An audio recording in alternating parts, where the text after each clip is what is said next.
Download the BCSN Plus app today. Visit bcsnnation.com for details. And what better way to start it off than with Bowling Green cross-country head coach Pat Carney. Coach, thank you so much for taking the time. Thanks for having us. So here's the thing about your team. Both the boys and girls, they're looking for three-peat conference titles this year, or league titles, I should say.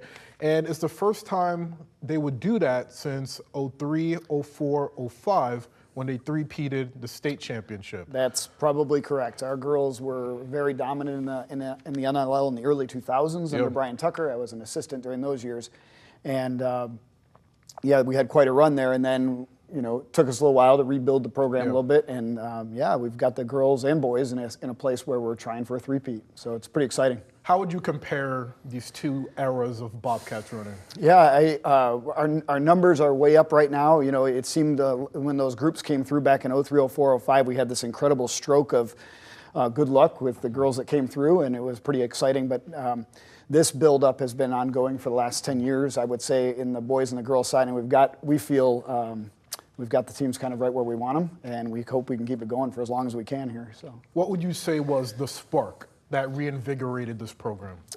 Boy, that's really tough to say too. It seems like our numbers have steadily increased. I don't think it was necessarily one particular thing. I definitely think success helps.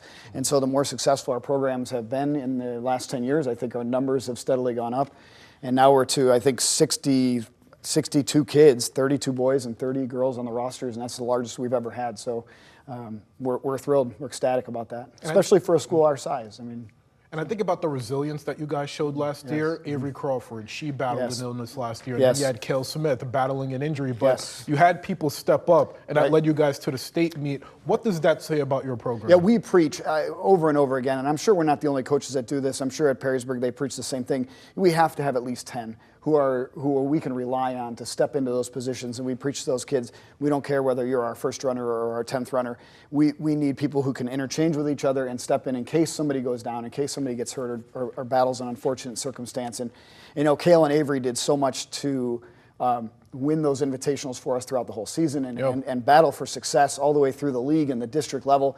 And then at the end, we couldn't quite have them running at the regional and state, and then other girls stepped in to advance us all the way to Columbus. So and that's really what you hope for a program, that depth. So it's awesome. And this year, at least on the girls' side, you have to replace 7 seniors. So thinking back to last year, that type of resilience, having people step up, how much does that help them this year, knowing that you have a huge gap to fill on your team? Yeah, so far so good. I mean, we lose 4 seniors out of the varsity level out of those 10, and that's tough. But so far our girls have responded beautifully to it. We've got some kids who were outside of that 10 last year that have seen that as an opportunity, these holes in the team, so to speak, and they are hungry and they want it and they're excited. And so I can't wait to see what they do. And the boys, we didn't lose quite as much on the boys' side last year, and we're pretty excited to see that too. So, when you see a team place top 20 in the state, as a younger runner, what do you think that does for them, seeing the type of success that they could potentially have one day? There's no question that the state meet is the ultimate goal of the cross-country program. And so when they see that and they see all the excitement that goes along with that, they want to be a part of that and they want to go down there. And then we're fortunate to have this great crew of parents that drove a lot of the kids down that weren't on the team with us, meaning not on the bus. And that just gets them really excited about, hey, I want to be a part of that. I want to do that. And Bowling Green, as a program, Coach and I, my assistant coach, who's my wife, Lisa, we have really tried to get this program to a point where we're trying to advance. Getting to the state meet isn't necessarily the goal anymore. We want to be competitive at the state. So we're trying to make that next step. And not, hey, we just want to get to state. We want to get there, and now let's see what we can do in terms of moving up that chain in the top 20. So I think the programs are moving in that direction. That's, again, very exciting. So, Bowling Green High School cross-country coach, Mr. Pat Carney. Coach, thank you so much for taking the time. My pleasure. Thank you.